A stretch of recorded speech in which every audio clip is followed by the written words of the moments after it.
Yo, what's going on, guys? It's Houston Sports Talk back another video day. And today, the Toronto Blue Jays pitcher Yimi Garcia has been traded to the Seattle Mariners as the Mariners are acquiring the 33-year-old pitcher who's having an outstanding season. And the Mariners are trading a top prospect alongside another minor league player who is like only 23 years old for someone who is going to make an impact for Seattle, I will say, but is a rental. Yimi Garcia will be a free agent after this season. But even though he will be a free agent, he has had an outstanding season with the Toronto Blue Jays this year. Has a 2.70 ERA this year with 29 games pitched. Has a perfect record of 3-0. He also has 5 saves, 30 innings pitched, giving up 16 hits, 9 runs, 9 earned runs, 3 home runs, also 8 walks, but has 42 strikeouts. In 2023, he was okay.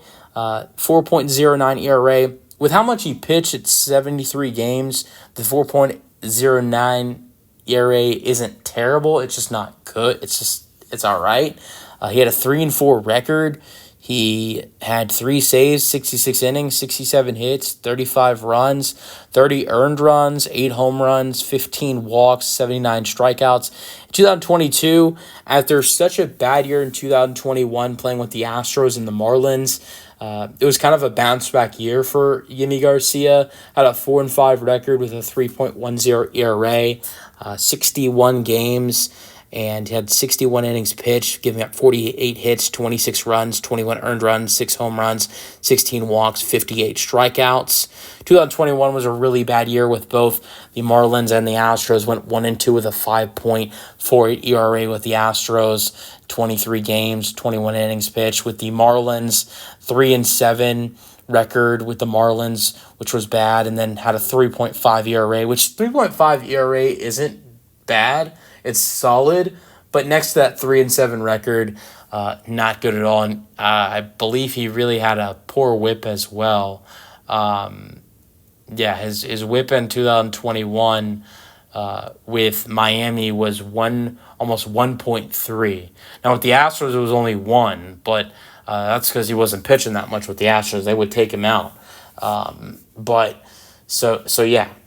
2021 was a really bad year, but he was able to bounce back the last couple years, the last 3 years, I would say, with the Toronto Blue Jays.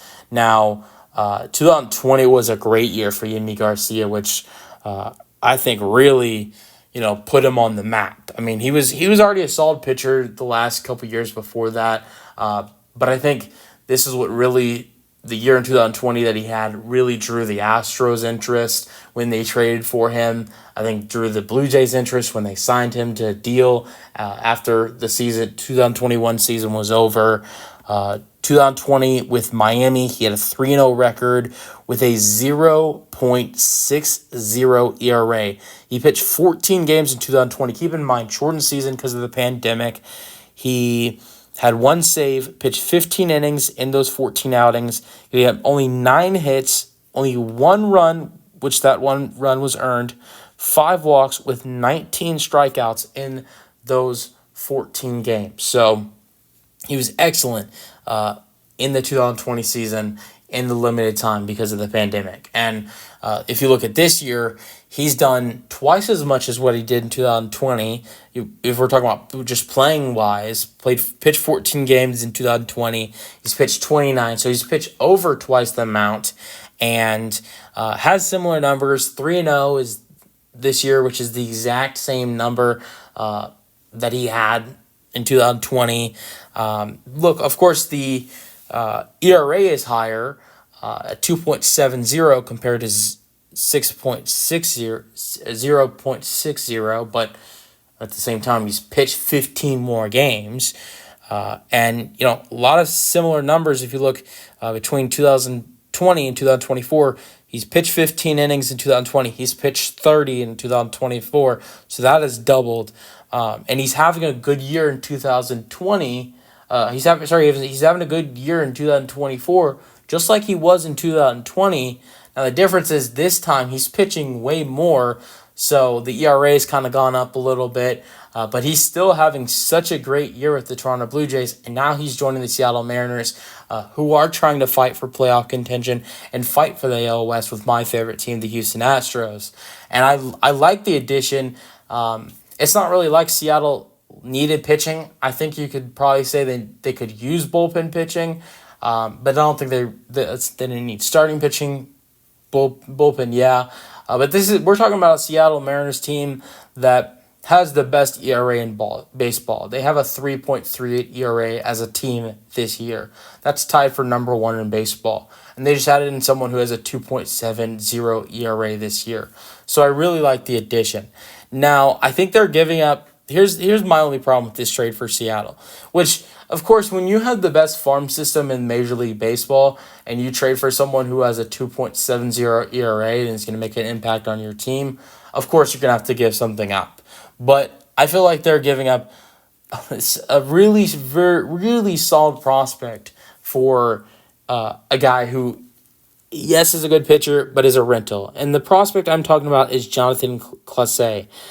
Jonathan Clase this year in 2024 in AAA has played 59 games, 280 plate appearances, 234 at-bats. He's also scored 47 runs and 64 hits, 11 doubles, 4 triples, 10 home runs, 34 RBIs, 26 stolen bases, which is really impressive, 40 walks, 72 strikeouts, batting average of 274, and an on-base percentage of 373. And an OPS of 856.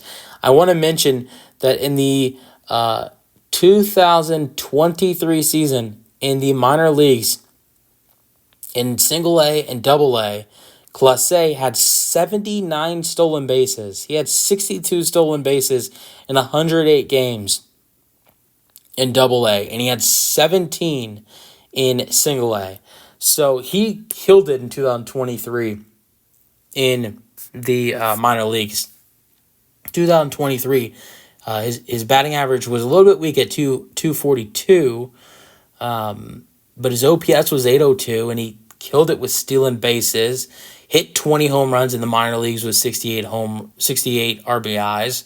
So it was a great year for him in the minor leagues in 2023 with a bunch of stolen bases, a bunch of home runs, good OPS, and then go into the 2024 season in the minor leagues. He's even better now that he's gone to the AAA level.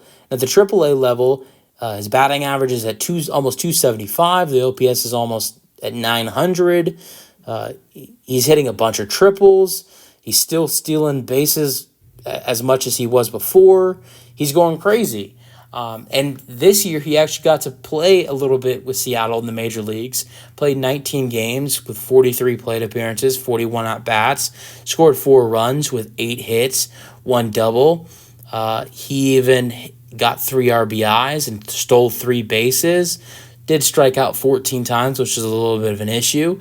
And had 2 walks. Batting average was almost 200. OPS was almost 500. I know those aren't great numbers, but for a rookie, that's not terrible. For a rookie who hasn't even played their first 20 games yet. And then let's talk about the other player that's going to Toronto. Jacob Sharp, who is a catcher, is going to Toronto. And this year, in 2024, he has played in the minor leagues. And keep in mind, this is a 17th round pick in 2023. So he's playing I believe he's still playing in single A. And in the minor leagues, he's played 44 games with 161 at-bats, 32 runs scored, 41 hits, 11 doubles. He has 6 home runs, 29 RBIs, 18 walks. He struck out 19 times, which is actually not that bad at all. 3 stolen bases. His batting average is 255. His on-base percentage is 340. And his OPS is 774. So I think Jacob Sharp's he's a long way away because he's 22 years old and was just drafted last year. But he could be a solid, asset as well. So I felt like in this trade, we witnessed Seattle give up 2 really solid players to get a very, very good pitcher in Yimi Garcia, but a rental. Now, look, if Yimi Garcia comes in and he does a great job for Seattle and they're able to get to the playoffs and he makes an impact in the playoffs, and they're able to re-sign him to a deal, then this is a great trade for Seattle. But if Seattle misses the postseason and then Yimi Garcia decides he does not want to return to Seattle and these prospects turn into something for Toronto, not looking good. I really like the youngster in Clase. I think Jonathan Clase, I think he has a solid future, and I feel like Jacob Sharp, the catcher, is still so young at 22 years old and had a solid year in the minor leagues this year in 2024, or has had a solid year in the minor leagues. These are two very solid prospects going to the Toronto Blue Jays. And keep in mind, I mentioned that the Mariners have the best farm system in the major leagues. Meanwhile, Toronto has the last. So Toronto getting the 10th best prospect for the best farm system in the major leagues is big. Now, if you look at Toronto's updated top 30 prospects, Clase moves from the 10th best prospect on Seattle to the 7th on Toronto. And Jacob Sharp has not been added to the top 30 prospects, but I could imagine that next year Jacob Sharp could be a top 30 prospect for the Toronto Blue Jays. But adding in these two guys for Toronto definitely makes their farm system better, because we're talking about a farm system that is absolutely terrible. And I think we could see that farm system continue to improve, as it looks like the Toronto Blue Jays are downed to be sellers at the trade deadline. Let me know your thoughts on the trade in the comment section, though, and peace out.